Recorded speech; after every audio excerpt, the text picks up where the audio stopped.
up, you guys? Welcome back to my channel, the Unpopular Party, hosted by me, Party Next Shirt. And today we're gonna be talking about this EKANE situation. I hate to break it to you. Let me not be insecure to you, sister. Let me not try to break it down to you. But have you understand I'm a light-skinned woman, so I benefit from colorism. This has stirred a lot of controversy on social media. I was out of town when all this happened. You know, I was in the Caribbean. Oh, my baddie's Caribbean. But I got back and I saw so much stuff was going on. And I was like, okay, let me put my 2 cents on this whole matter. If you haven't already, please make sure you subscribe to this channel. Thank you guys so much for all the love and support you guys send my way. And without further ado, let's just jump straight into my thoughts. Now, before we get started, who is EKANE? If you're not used to like the TikTok where you probably don't know who this woman is, but EKANE, the best way I can describe, she's best known for being a promiscuous woman. Like how I got introduced to EKANE, she was always talking about like how she has a high body count. She sleep with whoever. I think that my 4th and 5th body was a train, and then my 5th, 6th, 7th, and 8th body was a train. Yeah, so then when I had got a train ran on me, like I think the 3rd train I got ran on me, he had came with the niggas, right? I'm like, why the f y'all bring this nigga? And he was so mad I fucked everybody else in the house but him. I'm like, bro, no, I would never fuck you. Like, I didn't want to fuck you. Like, so bad because I done lied to this man about my body counts. I told his ass I only got 7. For the most part, that shit by 12, bro. Like, hello? What's a little bit of herpes to a big boss like me? She's known for her raunchiness, and she's known for her real, raw, and authentic attitude from what a lot of people on TikTok would say. She's also a wig influencer, so she does a lot of reviews on different wigs. And I remember that's how she started getting introduced to the general population, but she also got introduced with her baby daddy chronicles with her and Chris. Notice the BV when you was with me?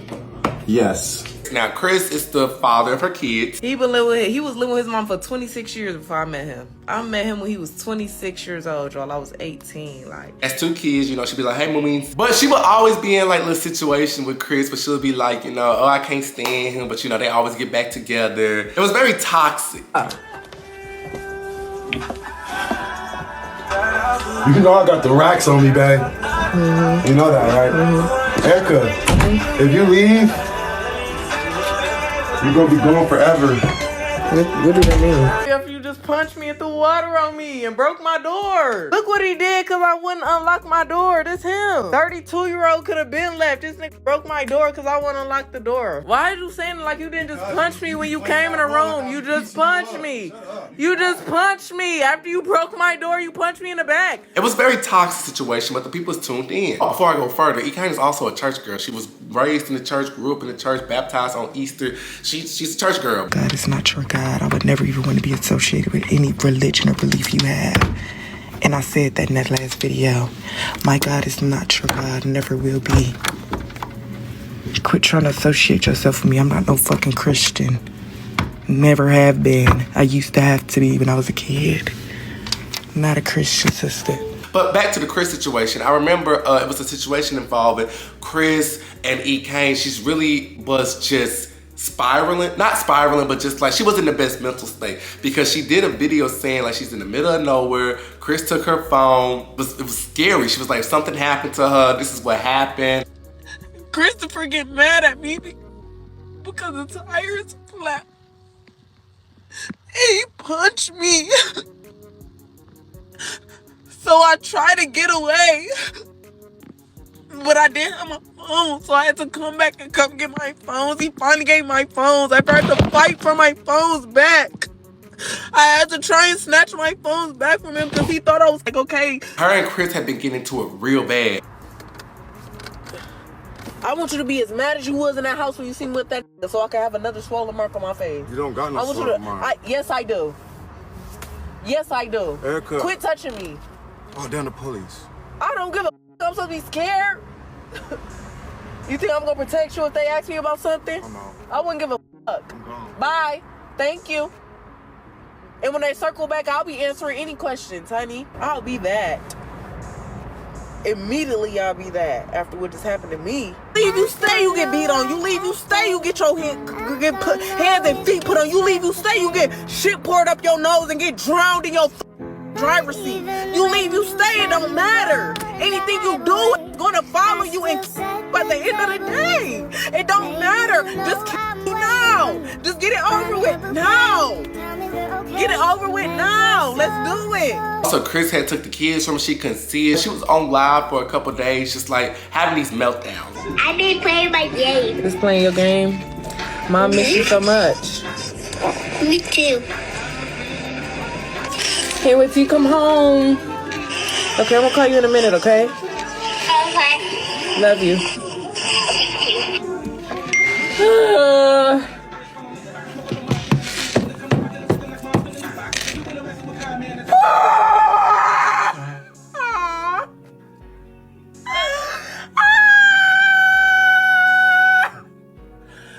People has been concerned about EKANE, and one thing about EKANE, from what I remember, she gets stressed out, and when she just gets sick and stuff, she'll just shave her head bald. Now, recently she has been getting canceled, and she has been like getting thrown at the stake lately, okay? Because she made some recent comments about her benefiting from colorism and how she is a light-skinned woman and you're a dark-skinned woman, you'll never prosper. I hate to break it to you. Let me not be insecure to you, sister. Let me not try to break it down to you. But have you understand I'm a light-skinned woman? So I benefit from colorism. You're a dark-skinned woman, sister. You can never make it to the heights I make it from. Oh, can we clock that one, or is it gonna hurt y'all feelings because it's me saying it? Can we be real for once and let's clock everything? Cause I'm a light-skinned woman and I say the same shit you say. You're not gonna make it to the heights I make it, bitch, cause you can't fuck with me. You're a dark-skinned woman. I want you to understand that. Don't come in my comments saying anything to me, ho, cause I was supporting you cause you was a black bum bitch like me. You was a black bum like me, just getting on TikTok just for the love of the game cause I wanted to make a way for my kids. But now I see you just a black bum that hate on hoes. See, one thing about me, when I was trying to make a way for my kids and get off the hood, I didn't get in nobody's life trying to down talk them, trying to be funny. See, I was actually making videos trying to get out the hood, and you see what I made. To add some context to the video, she said that she was talking to a particular individual, which doesn't make it any better. But she had been saying, like, you know, that whole live, she just felt like people was coming at her, and that was like her breaking point. She said, I hope your kids get SA. But I'm still in the wrong. That's to hell. She took it to hell, sister. I ain't never took it that low. Well, that's social media for you, sisters. Influencers. I do not care. Tomato, tomato, tomato. Throw them. Do some more. But you can't use that excuse because it's kind of like the same like with a white person. A white person be like, oh, that black person made me so mad and that's why I used the N-word, Gretchen. But social media has been dragging her. Social media has been coming for her, asking her for a start, what are you benefiting from? Because, you know, all they see is just you on live crying. And then on top of that, a lot of people felt very disheartening because she does have a lot of dark-skinned fans. She does have a lot of people who look up to her and like her. But this is where I want to have that conversation, okay? And just bear with me, okay? Let me start by saying I'm not defending EKANE. I feel like to really grasp and understand my opinion, you have to understand this. Let's make this clear. I'm not defending EKANE. Now let's grasp this opinion I'm about to say. I do feel like it is a certain imbalance because people like ghetto and raw and raunchy personalities until they see the dark side of that. And I feel like people have to understand, you know, that hood aesthetic, that hood lifestyle, it's not always a glamorous lifestyle. People from them type of backgrounds, they say some crazy things. It's like people expect a good person and a bad image, and it doesn't work like that. Although I don't agree with what she said, was I shocked by what she said? No. She said crazier stuff, and if we're going by metrics that need to be canceled, EKANE should have been canceled a long time ago. EKANE has always been one to show her hand. She always told y'all she was dirty, she was nasty, she was toxic, she was trifling. So if she's telling me these things, can I be surprised when a person becomes dirty, toxic, trifling? No, I can't, no. And I feel like her brand and her image, you know, I get it, it's reflective of today's time. But I feel like it's been a lot of stuff that she's been giving to y'all on her channel where it should have been like, I don't know how I feel about that. Especially with her and Chris, you know, fighting, wrestling, whatever. There's so much stuff that people have been eating up until it's like, oh, this is the breaking point. And that's what be the confusing stuff nowadays. What exactly is the breaking point? I get it because colorism is such a touchy subject in the black community. A lot of people do feel like it's this old, tired narrative that light-skinned people can get further in life because they're deemed more glamorous or better looking, which we know that's not true. We know that has been debunked as false, but it's still a sensitive nature in our community. But I feel like, you know, if we're looking at the audience, I feel like the same audience that watch EKANE, this is the same audience that's gonna turn around and go watch Now That's TV. And if you look at Now That's TV, they're saying, girl, F your dead mama, you black gorilla looking. It's like, whoa, like,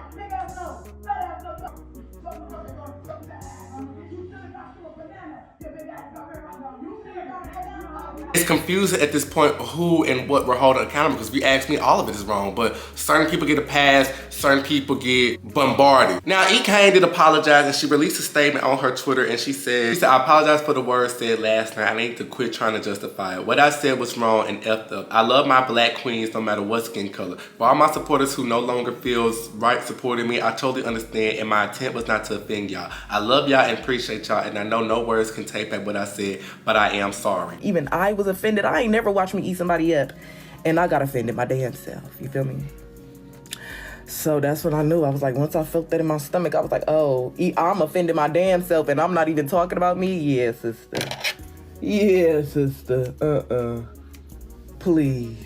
So she put that apology out there. Some people are buying it, some people are not buying it. I feel like it's one of those things, this is when you need to just like exit out of social media, because social media, you know, being an influencer, being a full-time content creator, it's like a drug. It's like a, because yes, although this is how you make your money, this is also when you're at the forefront for criticism from everybody. You know, some people you're just used to dealing with, oh, I can't stand Sarah at my job. I can't stand this person. And you know where the is coming from. When you're a social media creator, you're the forefront of everything. It's like you're getting dog piled from everybody. And when it's your turn, it's your turn. They be on it, they be And I always tell people, getting hate brings out the same effect of bringing love. It's like a lot of attention and money. Release that dopamine. Shout out to Normani. When you refresh your screen and see all those likes and comments and stuff like that, yes, it feels good, but then it also feels crazy because you're getting hate messages, but then you're also getting money for it. It's like you don't know how to feel. It's a drug. And with her being a content creator going live and just sitting on live, this wasn't the healthiest thing to do. Kristen took the kids and this whole shabaku, and you know, she's literally having a mental breakdown in front of us, and then people are commenting back to back. It will bring it out of you. Not justifying it at all, but social media has a way of bringing the worst trait out of people. I don't know, it's a drug. I think this is a learning lesson for everybody. I think EKANE, she needs to really just heal. I feel like, I know it's easier said than done, but we gotta learn when to unplug, step away. A lot of people like you, and maybe not everybody like you for all the best reason, but before this situation, a lot of people like you and a lot of people glorify that lifestyle, but that lifestyle that you live in, it can come up to, it can catch back up to you in a way where you just lost yourself and you're just in this stuff. You're making good money, but at what cost? All money is not good money, and you're losing yourself. You're gaining the monetary value, but you're losing your soul. You're losing this person. You're just a shell of what you was. That glow that used to live inside of you, that spark, that whatever. It's just like a shell of yourself, and all you know is just to get on here, record, hey y'all, argue, and log off. It's like a completed cycle. I feel like, no, if you have the funds, how much can I afford just not streaming for 2 weeks? Let me just take that step away from 2 weeks and just figure you out. And I also feel like this is a sign, you know, for people who do feel like, oh, I like her because she was the fun cousin, or I like her because, you know, she was the raunchy cousin. I understand you have to be very cautious of who you invest your time in, because it's a flip side to everything. It's a dark side to every individual. You may think that lifestyle and stuff is cool, but you have to understand, like, think about your friends, or think about your inner city cousins, or think about like people from school you go to. You just heard them say some crazy stuff. It don't change because that's an influencer. Yes, they should have this metric and this honor to them, but they still are human, and they still have messed up ideologies like the rest of us. So you have to be very cautious and very careful who you invest your time in as a follower and as a consumer, because if a person tell you I'm a dirty whore, that's what you have to expect from them. If someone tells you I'm trifling, that's what they're giving you. You can't expect everybody to be, oh, I'm a trifling person, but I'm also good at everybody not like that. But do I feel like this will be the end of EKANE? No. And you wanna know why I know this not gonna be the end of EKANE? Because I was scrolling through TikTok, she back on live. She back to making another video, and people in the comment section, you know, this is why I can never be mad at EKANE. It's just be selective outrage at some points. I'm gonna ask you a question, okay? And this is gonna be the end of the video, okay? Did anything happen to Zeus when they did that colorism episode? Absolutely not. People was mad, people was upset, they released the trailer, everybody tuned in. So that's why I was like, it's not gonna last long. People are gonna be upset, they're gonna be like, cancel EKANE, she's gonna go back to her regular nature, and it's gonna be like nothing has happened. They're gonna live in like hindsight, it's like, oh yeah, I remember when EKANE did this, but it's not gonna be the final nail into the coffin until society just decides, okay, I don't like this type of behavior no more. But until then, right now, I don't think that's gonna happen to the girl. And then also, I do wanna say this, I don't think it's fair to put the weight of what EKANE say on Ray Monte and them, because Ray Monte and them ain't say that. Yes, Ray Monte and them have hung out for his influencer trip and stuff like that, but they could just be like influencer IG friends, like what EKANE doing, her best friend don't think Ray Monte house. And Ray Monte said, like, I told EKANE that was wrong, but I just saw so many people say, that's why I ain't never like that Ray Monte and Drainer, because they all, whoa, they ain't said, this ain't got nothing to do with them. Like, I don't know, it's just, clap if you care. Clap if you care. Clap if you care. Hey man, what do you guys think? How do you feel about EKANE, this whole situation? Do you agree with me? Do you not agree with me? Put all your thoughts in the comment section below, and I will see you guys in my next video. Bye.